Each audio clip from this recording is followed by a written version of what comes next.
اللهم صل على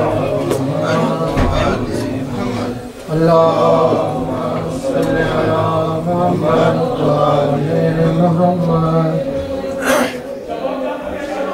بسم الله الرحمن الرحيم. عن جابر بن عبد الله الأنصاري عن فاطمة الزهراء عليها السلام بنت رسول الله قالت سمعت فاطمة أنها قالت دخل علي أبي رسول الله في بعض الأيام وقال السلام عليك يا فاطمة وقلت عليك السلام. قال إني أجد في بدني ضعفا فقلت له أعيذك بالله يا أبتاه من الرعب. فقال يا فاطمة ائتيني بالكساء اليماني فغطيني به. فأتيته بالكساء اليماني فغطيته به وصرت أنظر إليه وإذا وجهه يتلألأ كأنه البدر في ليلة تمامه وكماله. فما كانت إلا ساعة وإذا بولدي الحسن قد أقبل وقال السلام عليك يا أمه. فقلت عليك السلام يا قرة عيني وثمرة فؤادي. فقال يا أماه إني أشم عندك رائحة طيبة كأنها رائحة جد رسول الله. فقلت نعم إن جدك تحت الكساء. فأقبل الحسن نحو الكساء وقال السلام عليك يا جداه يا رسول الله أتأذن لي أن أدخل معك تحت الكساء؟ قال وعليك السلام يا ولدي ويا صاحب هذه قد أذنت لك. فدخل معه تحت الكساء فما كانت إلا ساعة وإذا بولدي الحسين قد أقبل وقال السلام عليك يا أماه. فقلت عليك السلام يا ولدي ويا قرة عيني وثمرة فؤادي. فقال لي يا أماه إني أشم عندك رائحة طيبة كأنها رائحة جد رسول الله. وقلت نعم إن جدك وأخاك تحت الكساء. ودنا الحسين نحو الكساء وقال السلام عليك يا جداه. السلام عليك يا من اختاره الله. أتأذن لي أن أدخل معكم تحت الكساء؟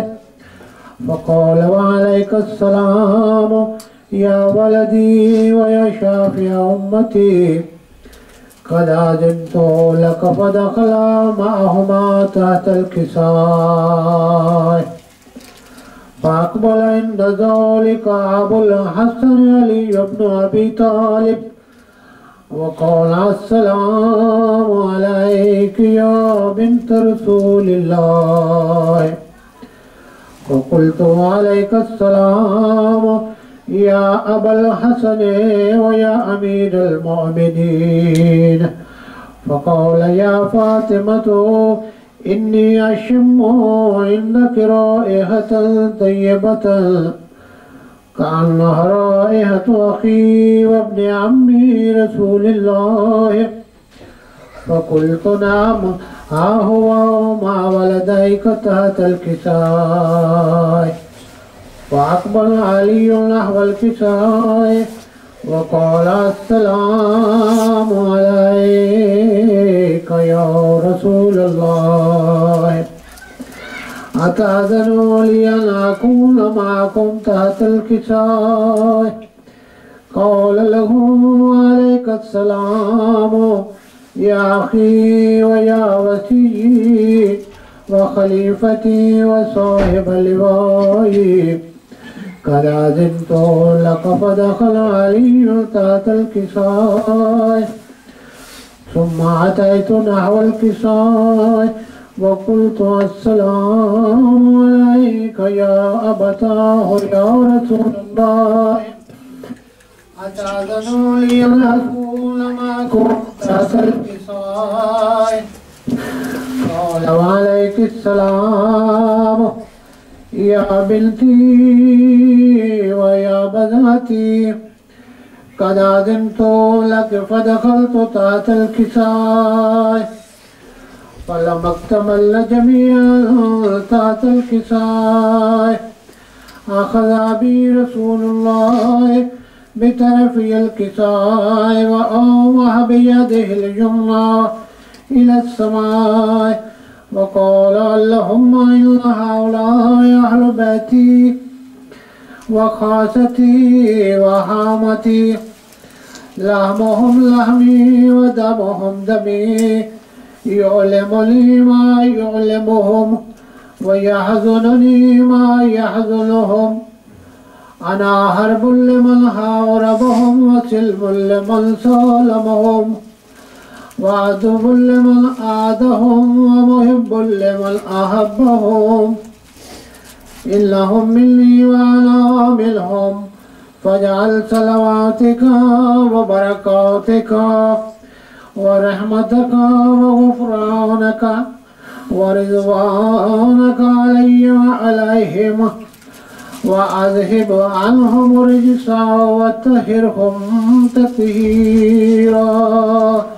اللهم صل على محمد وآل محمد. وقال الله عز وجل يا ملائكتي ويا سكان سماواتي إني ما خلقت السماء مبنية ولا أرضا مدهية ولا قمرا منيرا ولا شمسا مضيئة ولا فلكا يدور ولا بحرا يجري ولا فلكا يسري إلا في محبة هؤلاء الخمسة الذين هم تحت الكساء.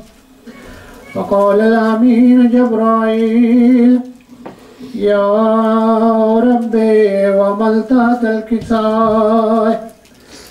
فقال عز وجل هم أهل بيت النبوة ومعدن الرسالة هم فاطمة وأبوها وبعلها وبنوها.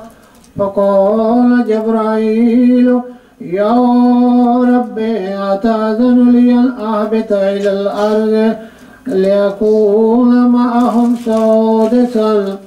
فقال الله نعم قد أذنت لك. فحبط الأمين جبرائيل وقال السلام عليك يا رسول الله. العلي الأعلى يكرهك السلام ويخصك بالتحية والإكرام ويقول لك وعزتي وجلالي إني ما خلقت سماء مبنية ولا أرضا مدهية ولا قمرا منيرا ولا شمسا مضيئة ولا فلكا يدور ولا بحرا يجري ولا فلكا يسري إلا لأجلكم ومحبتكم. وقد أذن لي أن أدخل معكم فهل تأذن لي يا رسول الله؟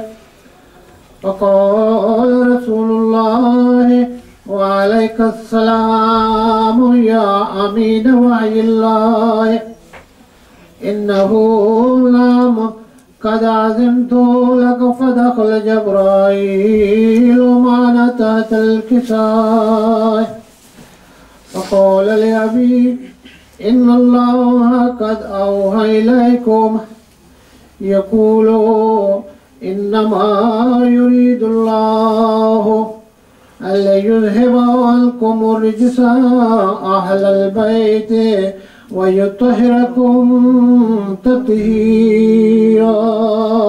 اللهم صل على محمد وآل محمد. فقال علي لأبي: يا رسول الله، أخبرني ما لجلوسنا هذا تحت الكساء من الفضل عند الله.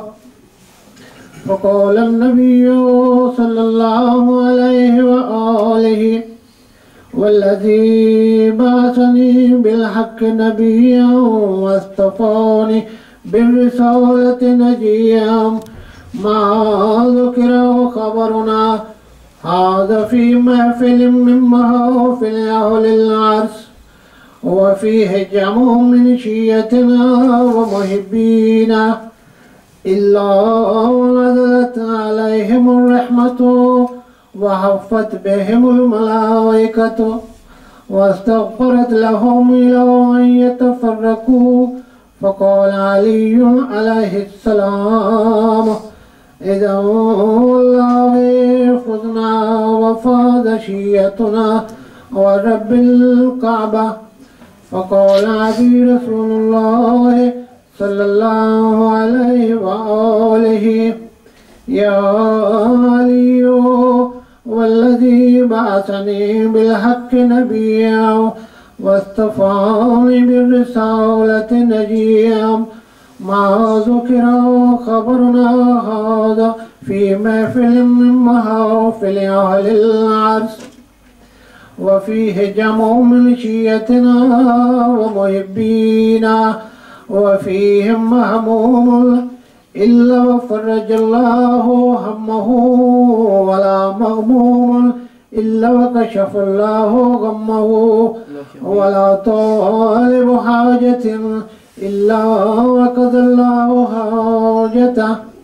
فقال علي عليه السلام: إذا والله فزنا وسعدنا، وكذلك شيعتنا فازوا وسعدوا في الدنيا والآخرة ورب الكعبة. اللهم صل على محمد وآل محمد.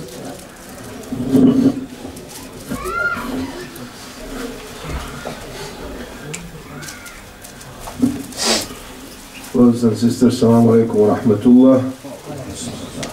أعوذ بالله من الشيطان الرجيم. بسم الله الرحمن الرحيم. الحمد لله رب العالمين، والصلاة والسلام على سيدنا أبي القاسم محمد وآله الطيبين الطاهرين. اللهم صل على محمد وآل محمد. Last night we went through events that happened between 3rd and 7th of Muharram, including the 8th of Muharram. And tonight we will look into the events that have taken place on 9th of Muharram, on a day like this, and on a night like this, night before the Ashra, day after Ashra. On that day, on 9th of Muharram, Umar ibn Saad marched towards Imam Hussein with his army. After completing afternoon prayers on 9th of Ashura, Umar ibn Saad called out, "O horsemen of God, get up onto your horses with anticipation of good news." Good news, they called.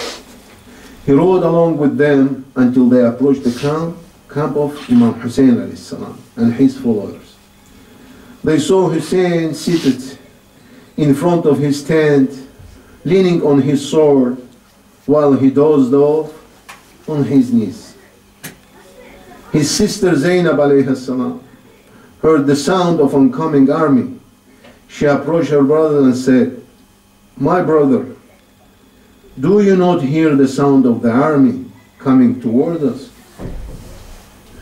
Hussein alayhi salam raised his head and said, "I just saw the messenger of God, peace and blessing of God upon him, in a vision. He said to me, 'You are marching towards us.'" His sister slapped her face and cried out, "Woe to me," she said. Hussein told her, "Woe is not to you. Be quiet. May God have mercy on you." Abul Fadl Abbas ibn Ali exclaimed, "My brother, the people are marching toward us." Hussein stood up finally and said, "O Abbas, I would sacrifice my life for you. Mount your horse and go to meet them. Ask them, what is the purpose of this advance? Why the situation has so changed that they are moving toward us?" If you know, before that he made an offer. He said, "Either let me go and fight on the border of Islam with the enemy of Islam, or let me go, since you invited me, if you don't want me, I go back home.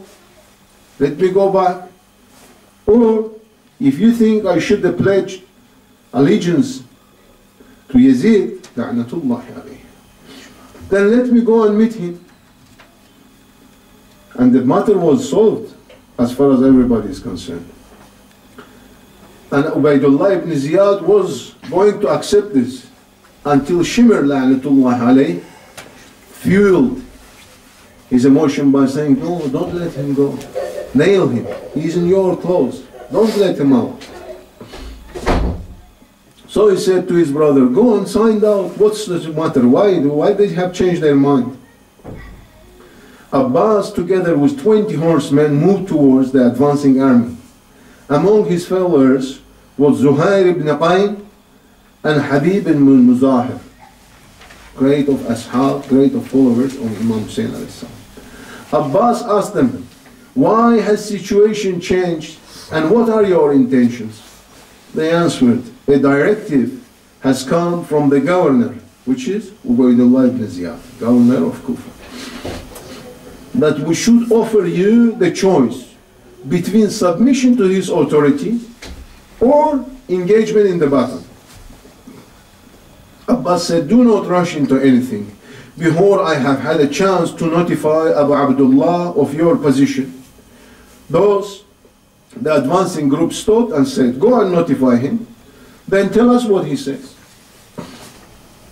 Abbas rushed back to Hussein to inform him that the situation, as his companions began to address the people. Habib ibn Muzahir said to Zuhair ibn Qayn, "Address the people or I can speak to them. Is it your choice? Either you talk to him or to them or yeah."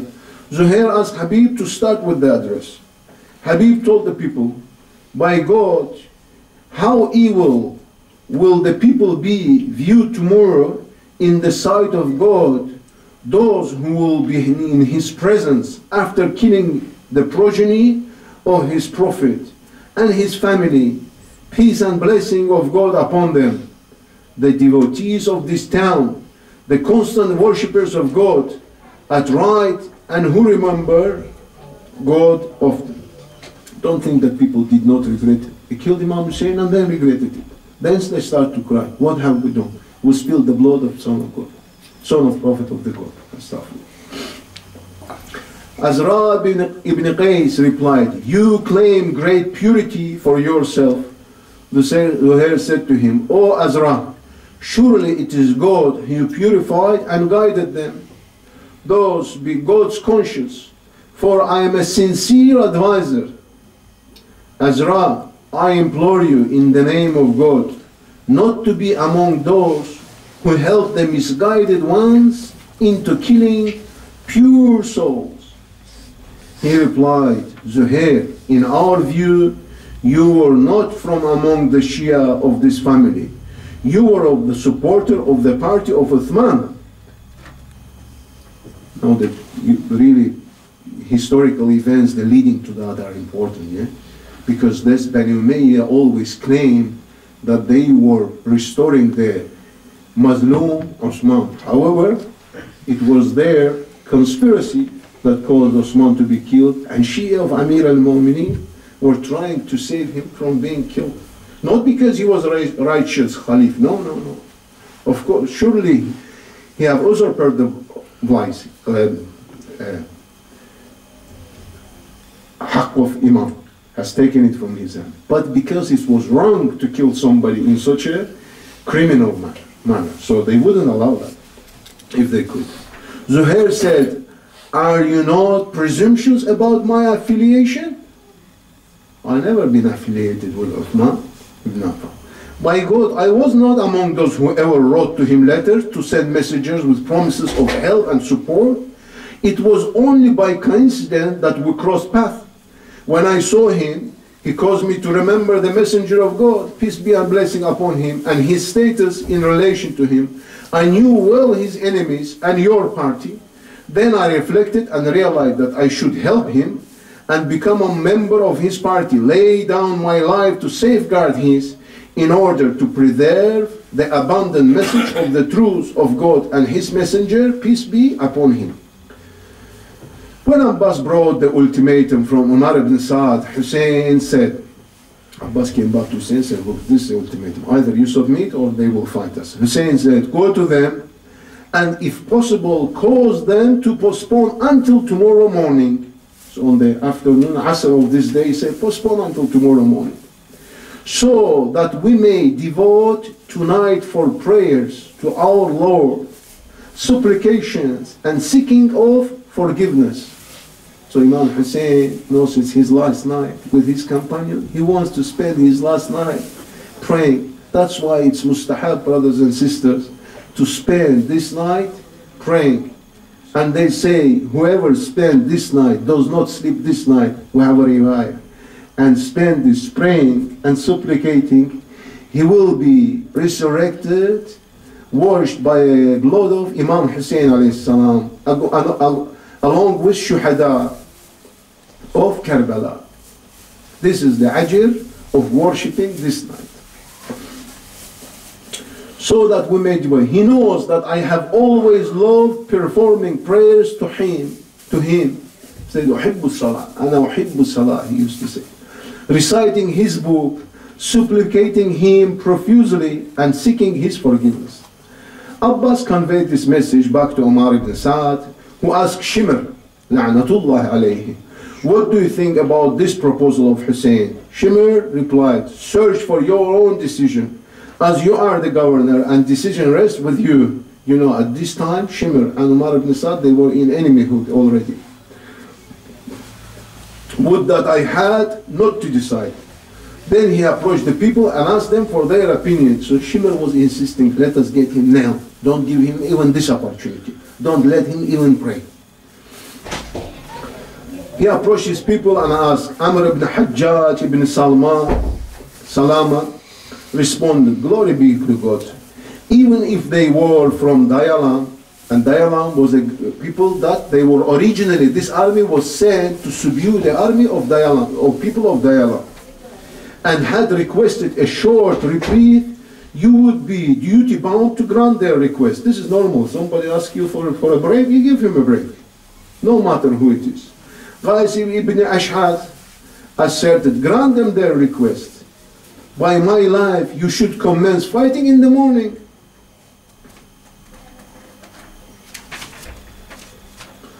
Omar said, by God, if I knew that they would fight me, I would not delay it till tomorrow morning. Ali ibn Hussein reports that the messenger said by Umar ibn Saad came back to them. He stood at a place from where his voice could be heard and said, we will give you a reprieve until tomorrow. We give you a break until tomorrow. Then if you submit, we will hand you over to our governor Ubaydullah ibn Ziyad. If you refuse, we will pursue you to the end. Events of the evening of Ashura. Eve of Ashura, sorry. Events of the eve of Ashura, which is the eve like this eve, the night before Ashura. Ali ibn Hussein reported that Hussein gathered his followers after Umar ibn Sa'd returned to his camp, which was close to the evening. I moved close enough to hear him, even though I was sick, because Ali ibn Hussein was sick on that day. Imam Ali. Imam Ali ibn Ali Zayn al-Abidin, exactly, yeah. I heard my father address his companions. I glorify God, blessed and most high, with the best glorification. I praise him in both prosperity and adversity. Listen to the message of Tawheed, brothers and sisters. On such a night, Imam Hussein is starting with the message of Tawheed. Oh God, I praise you for honoring us with prophethood, teaching us Quran, endowing us with a profound understanding of religion. Who else understands the religion? They understand the religion. They teach us religion. Who else would know religion?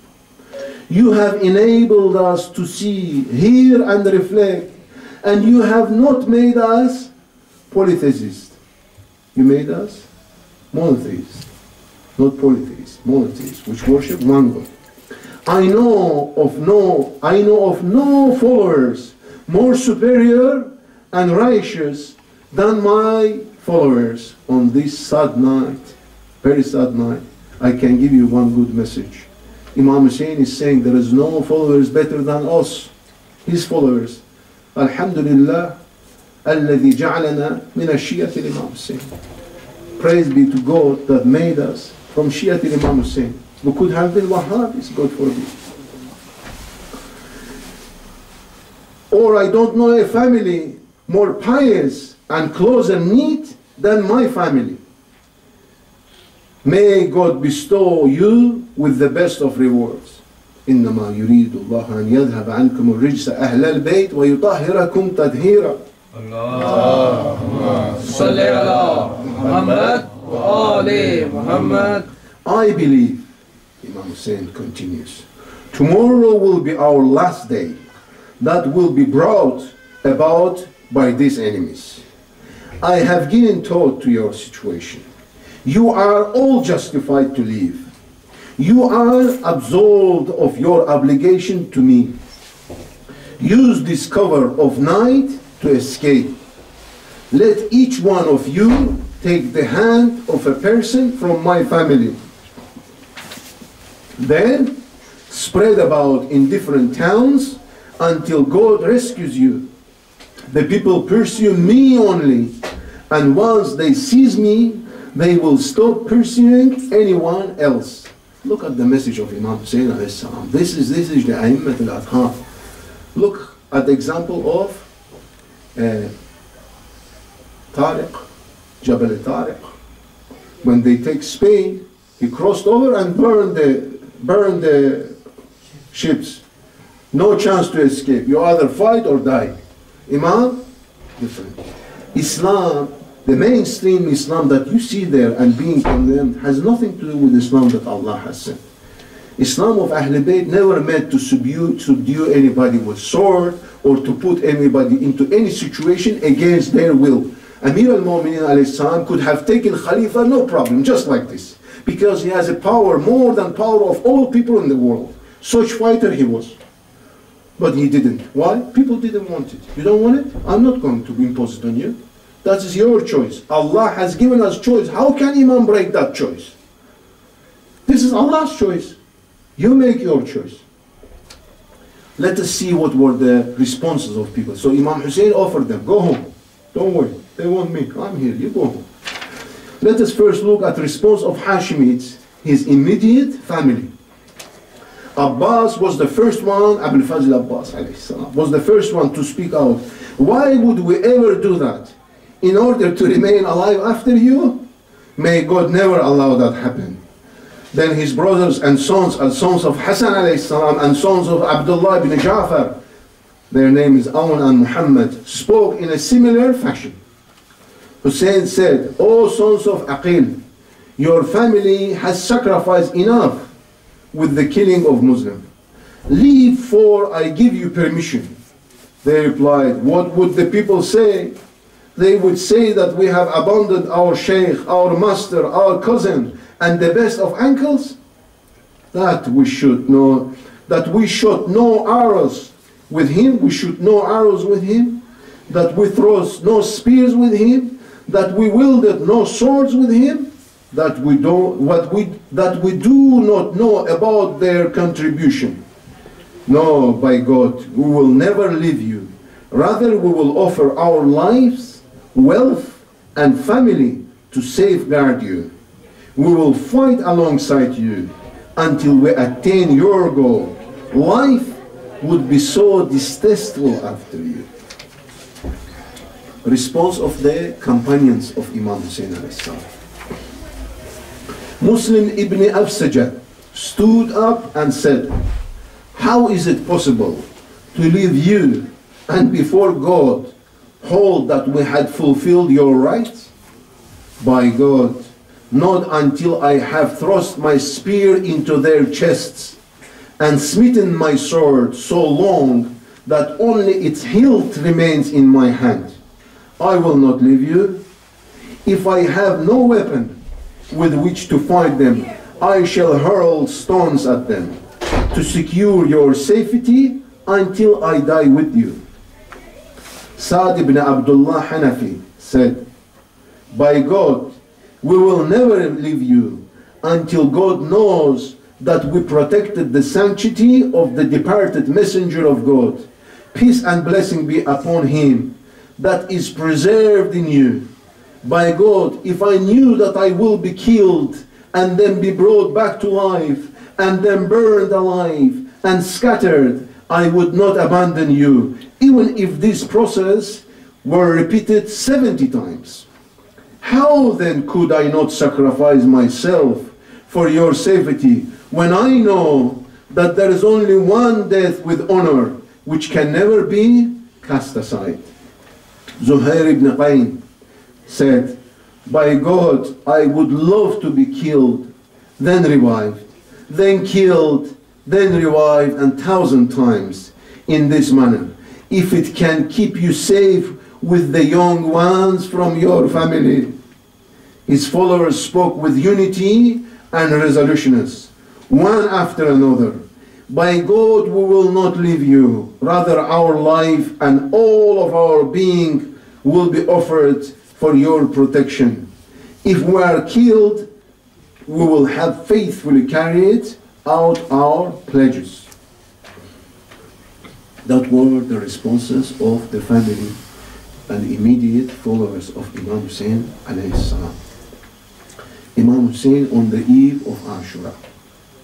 Ali ibn Hussein ibn Ali relates, I was sitting on the eve before the day my father was killed, while my aunt Zainab was treating me for my sickness.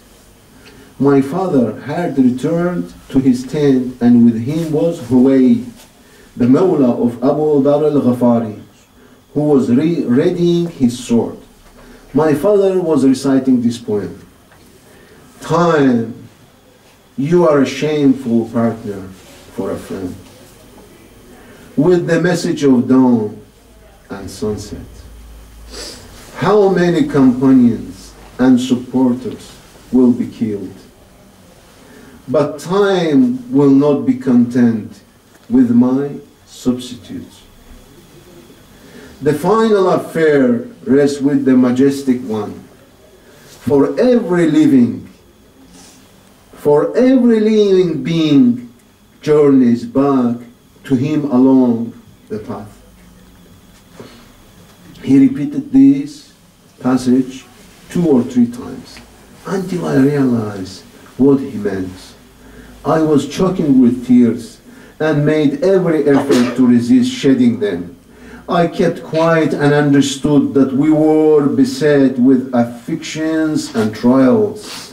When my aunt heard Imam Hussein's poem, she could not restrain herself and displayed the emotion by tearing her clothes on account of the inherent qualities of women. It's natural for women, for Arab women, natural. She went to him unveiled and said, I'm going to be deprived of a brother. I wish that death had overtaken my life. My mother Fatima is dead, and so is my father. Ali and my brother Hassan, all successors of the ones who passed away, and the supervisor of those who are still living. Hussein alayhi salam looked at her and said, Aunt, do not let shaitan rob you of your patience. She said, Oh Abu Abdullah, you are preparing for death. My life be sacrificed to safeguard yours. Hussein tried to control his grief, tears brimming in his eyes. If the sun grows are left alone at night, they will sleep. She expressed her grief. Oh my sorrow, your life will be snatched away from you, and that is painful for my heart and my soul. She slapped her face and tore her dress. Then she fell down unconscious. Hussein got up and sprayed some water on her face and said to her, My sister, be God conscious and gain strength by turning to God. Now that the inhabitants of the earth will die and those in heaven will not remain forever, everything will perish except the face of God. كل شيء فعل ويبقى وجه ربك ذو الجلال والإكرام. Who created the earth by his power. He sends out creatures and retrieves them. He is one and unique. Alaykum salam. Hussein alayhi salam is continuing to his message of Tawheed. His Amr bil Ma'ruf, because the main aim for him being out, he says, Amr bil Ma'ruf wa Nahy anil Munkar. He is continuing his Amr bil Ma'ruf even in these moments. My father, mother and brother were superior to me, and we have an excellent example in the Messenger of God. He continued to comfort her in this manner. O sister, I take an oath, therefore fulfill it. You should not tear your clothes, scratch your face, or lament aloud with grief and sorrow when I die. Then he brought her to sit with me. With Ali ibn al-Abidin. He went out to his followers and instructed them to bring their tents close together. Should their enemies attack them while they were indoors in their tents, they could do so from only one direction. Hussein had brought cane and firewood to place in the ditch which they had dug during the night. They dug a ditch. He said, when they march against us and fight us, we will set the wood on fire, so we will not be open to attack from the rear. We can fight them from a single direction only. Imam Hussein and his followers on the eve of Ashura. When evening approached, Hussein and his followers spent the entire night in prayers. And we don't tire to repeat this message, brothers and sisters. This is the night when spending this night in prayers and supplication is of a great benefit. It's a great mustahab. So it's difficult to stay awake all night and then next day come to Ashura, but you say you still have a few hours. Night will finish by 6 o'clock. So if you see when we depart from here around 11, 12, if you can spend this night praying and supplicating, so good for you. If you can't spend a part of the night in the prayers, between 6 and 11 you still have 5 hours to sleep. So they spent this night, although they had a battle in the morning and they were in need of the rest, because they were going to face their Lord, and because Imam Hussein is saying, my most beloved, I love Salat, he says, I love Salat. So they spent this night in Salat. Some of enemy horsemen, they passed by to keep an eye on us. They were passing back and forward to see that nobody is escaping the camp.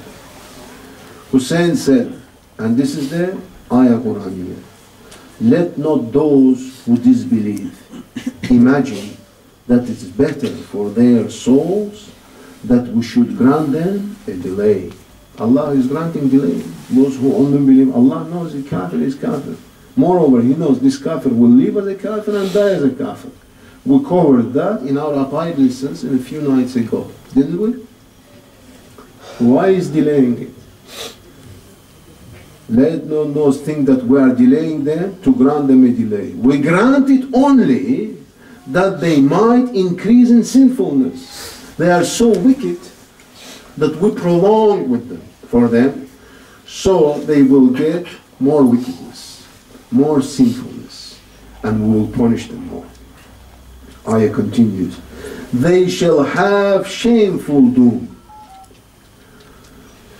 The next ayah.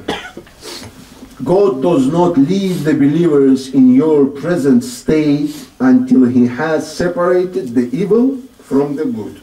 And this calls for explanation, brothers and sisters. On this one we need to stay a bit, because the event of the night will finish in another couple minutes. So we'll need to stay on this ayah and pay some attention to this ayah with a view to understand. أعوذ بالله من الشيطان الرجيم. عليكم السلام ورحمة الله. Can we close the door? Okay, they are closing. أعوذ بالله من الشيطان الرجيم. بسم الله الرحمن الرحيم. ولا يحسبن الذين كفروا إنما نملي لهم خيرا لأنفسهم. Let not those who disbelieve imagine that it's better for the souls that we should grant them a delay. لأنفسهم. إنما نملي لهم ليزدادوا إثما وَلَهُمْ عَذَابٌ مُهِينٌ. Yes? We only give whatever we give to them and increase them. And there are many ayahs on this topic. Allah subhanahu wa ta'ala in one of them says, if there is no danger of all people becoming kafirs and getting out of Islam, we would make the stairs and the crawls, roofs of the houses of kafirs out of pure silver. Let them enjoy it. It's only short enjoyment. We are going to punish them forever. So Allah subhanahu wa ta'ala He says, I'm Rahman. What Bismillah ar-Rahman ar-Rahim. What Rahman means? Rahman means the merciful. What merciful? The one that gives sustenance. The one that forgives. Gives sustenance. Whoever asks, doesn't ask. Whoever recognizes Him, doesn't recognize Him, to anybody and everybody. Where? Only in this world. This characteristic of Allah subhanahu wa ta'ala, Rahman, will never apply in thereafter. It's only in this world. Bismillah ar-Rahman ar-Rahim. Both are coming from the same root, Rahmah. But one is Rahman, one is Rahim. Rahim is a different characteristic of Allah subhanahu wa ta'ala. It will apply only in thereafter and has no application in this world. And it's again forgiveness, blessing, merciful, provision of sustenance. But where? Thereafter. To whom? To mu'mins only. Only to mu'mins. Only if we are lucky enough to die as a mu'mins. Allah subhanahu wa ta'ala in another ayah say, don't die unless you are a mu'min. It's not that we have a control of death so we can postpone it. Hold a minute, I'm not a mu'min just yet, but just hold a minute, hold this one a minute, I'm becoming a mu'min. No, it means that continue to stay a mu'min because the death will catch you with no opportunity. What did Pharaoh say? Amantu bi Rabbi Musa wa Bani Israel. And he was in the state of sajda. And he said in the state of sajda, Amantu bi Rabbi Musa wa Bani Israel. Allah what to say, Allah subhanahu wa ta'ala is more al-an, now, not acceptable. Tawbah is acceptable. If you are mu'min and you are at sakarat al-maut, and you are the, and I have seen it quite a few people, brother. Unfortunate enough, I was there for sakarat al-maut, and you know, just seeing off quite a few people. At that moment, if you make a tawbah, it is acceptable. Even at that moment, so merciful is Allah subhanahu wa ta'ala. But if you make iman, ashhadu an la ilaha illallah, ashhadu anna Muhammadan Rasulullah, ashhadu anna Aliyan waliyullah, at that moment, this is not acceptable. Not at that moment. So stay mu'min. Stay mu'min. Because the kafirs have been given everything. Look at their life. They really have been given everything. And look at our people. They live in misery. Evident, visible. This is zahiri, but you have to look into batini. You have to look into the inside of event. So Allah subhanahu wa ta'ala says, don't be dafted. We are not postponing for them, and we are not pouring over them, so out of blessing or anything like this. No. We give them opportunity so they will waste them more, they will sin more, and we will punish them even worse. And then ayah continues, next ayah. وَمَا كَانَ اللَّهُ لِيَزْدَادُ الْمُؤْمِنِينَ عَلَى مَا أَنْتُمْ حَتَّى يَمِيزَ الْخَبِيثَ مِنَ الطَّيِّبِ. They shall have shame to those. God does not leave the believers in your present state. What present state? Now we'll look into that in a minute. What present state? Until He has separated the evil from the good. The present state was that people were hugely confused. They were a sincere people who were praying for 40 years and sending la'na to Amir al-Mu'minin alayhi salam. Sincerely, people were confused. As far as they were concerned, they were sincere in their belief of disbelief. They were sincere in their kufr. This very same way you can see some people are going and exploiting themselves. They are sincere in their kufr, you know. They think they are doing the right thing. So people thought they were doing the right thing by praying and sending la'na to Amir al-Mu'minin alayhi salam, to an extent that when they missed that, they would return and do qada of their salah, to repeat their salah, because they thought that would invalidate their salah. So confused were people at the time. So what Allah subhanahu wa ta'ala says, وَمَا كَانَ اللَّهُ لِيَزَرَ الْمُؤْمِنِينَ عَلَى مَا أَنْتُمْ. Allah was not going to leave it like this, in the state of confusion. حَتَّى يَمِيزَ الْخَبِيثَ مِنَ الطَّيِّبِ. Until He is going to distinguish the evil from good. Make a distinguish. How? By stand of Imam Hussein alayhi salam. After that stand, it was very clear to everybody. It became very, very clear to everybody. There were some people confused before, but not after. This stand made it very, very clear. And after that, you can see that if anybody is going against, still calling Yazid Amir al-Mu'mineen, la'natullah alayhi, those are not confused ones, but they are like, God forbid, like donkeys. They put their foot down and that's it. They are not going to accept the truth. So it's evident. Imagine sun is coming from them, saying, no, that's not the sun. That's not the day. That's the shadow. So here Imam Hussein alayhi salam makes it very, very clear that be aware, Allah is going to make it very, very clear. Clear like a day and night. And again, going back to our aqaid lessons, let me just read this historical passage and then we can spend another minute, because it's a great example here to whatever we're talking about. One of the horsemen patrolling the area heard Hussein and said, look, there's a few horsemen going back and down, making sure that nobody escaped the camp. And one of them hears that and say, by the Lord of the Kaaba.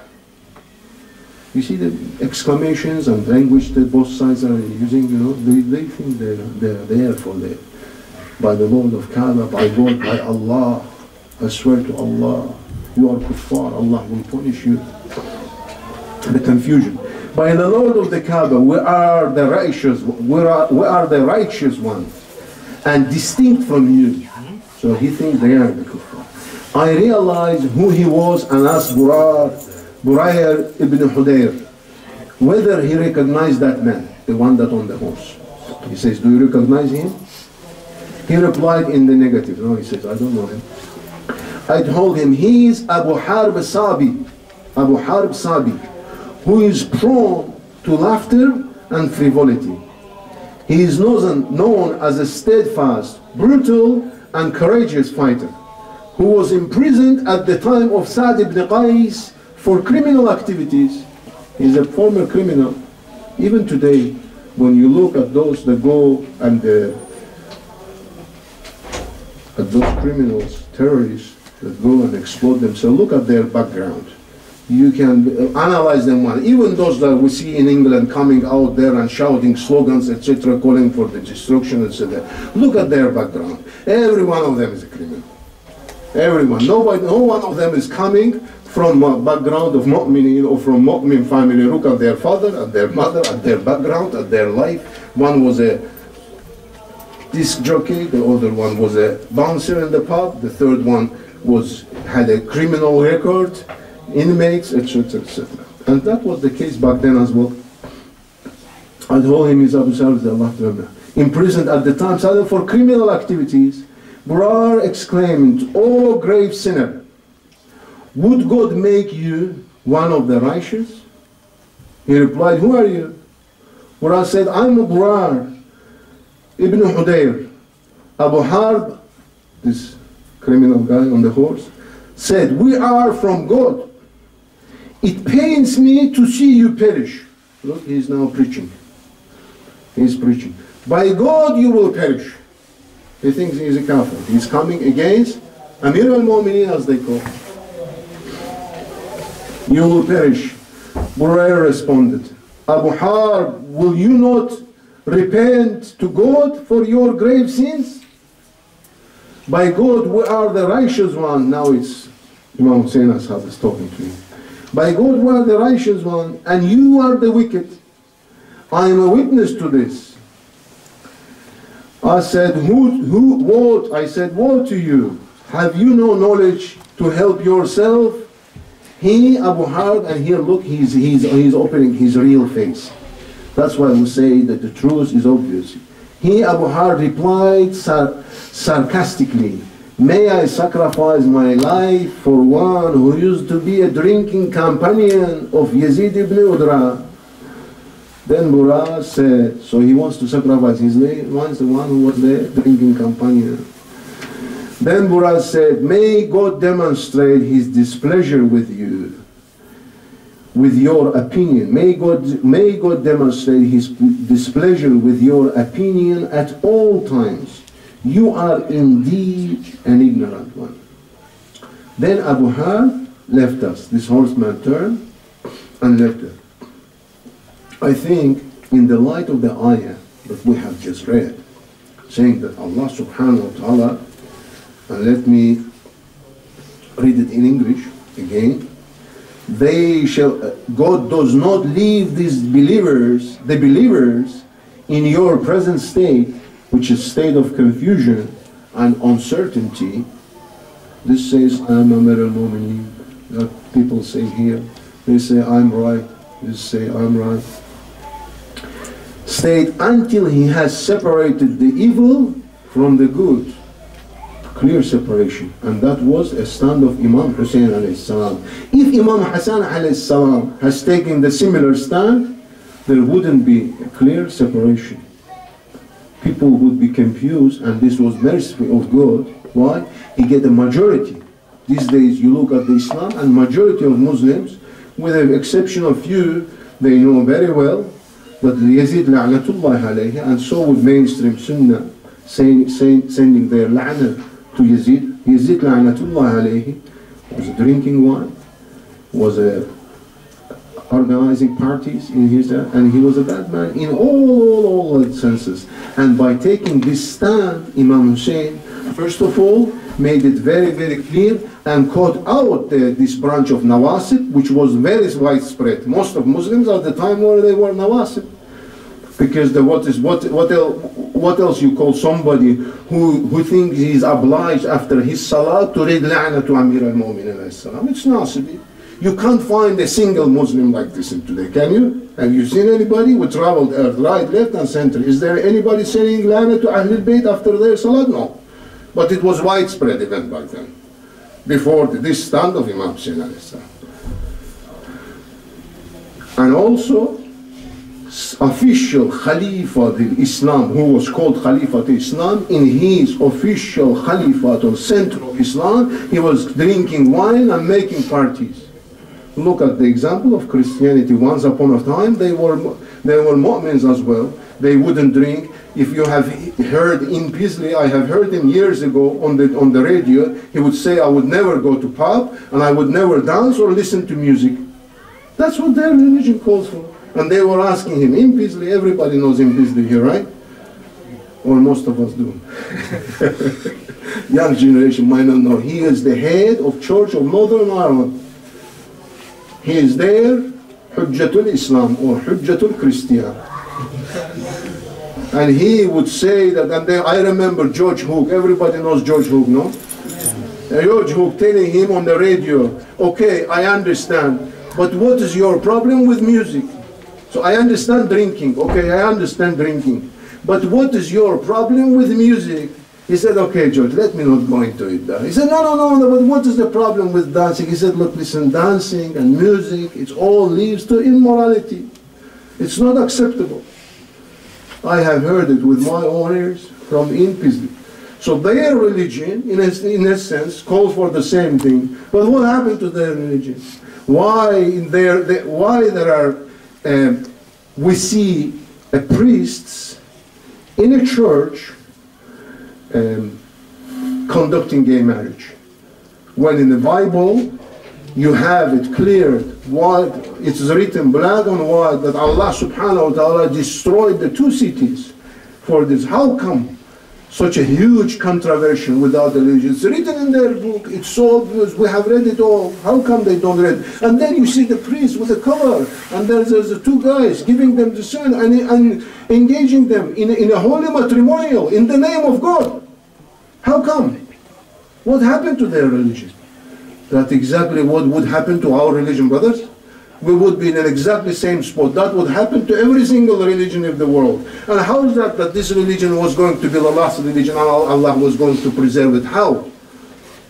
Through the stand of Imam Hussain alayhi salam. We struggled to understand it for years. We were told that he's a savior, and then we said, how is he a savior? By sacrificing his life and 72 with him. How is he a savior? That's the way he's a savior.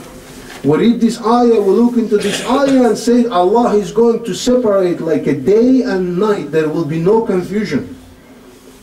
And we looked in our aqaid lessons leading to tonight, we looked into our aqaid topics. And we said that it's lutfullah, an obligation on Allah subhanahu wa ta'ala, not that somebody obliged him, that he has put obligation on himself subhanahu wa ta'ala.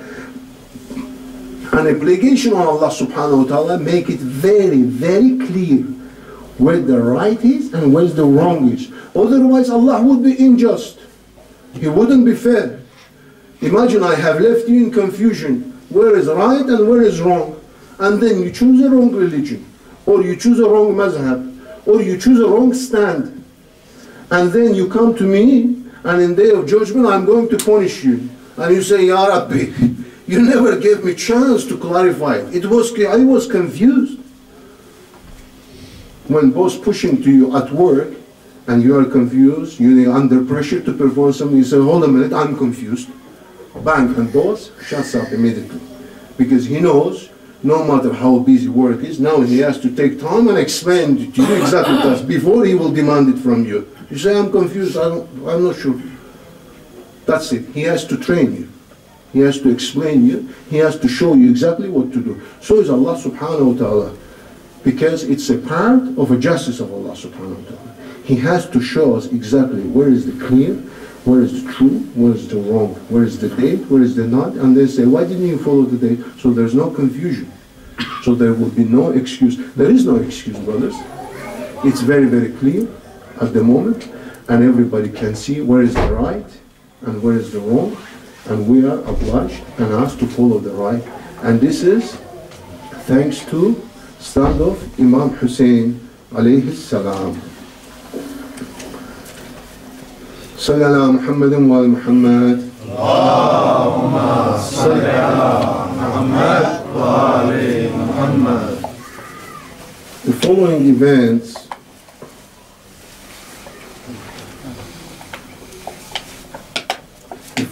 events are concerned with the morning of Ashura, and ideally I would like, we will be, not I would like, but we will be reading them in tomorrow.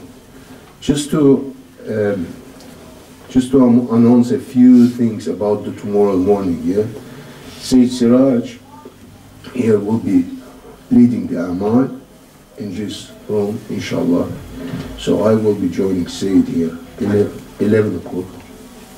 That's a good businessman thinking. You see, spot on, sorry. I was there, out there, getting away from the reality. You know. So tomorrow, 11 a.m., we are starting here. By that time, will be Aman read inside already. Maybe they will be approaching to the end of the pattern.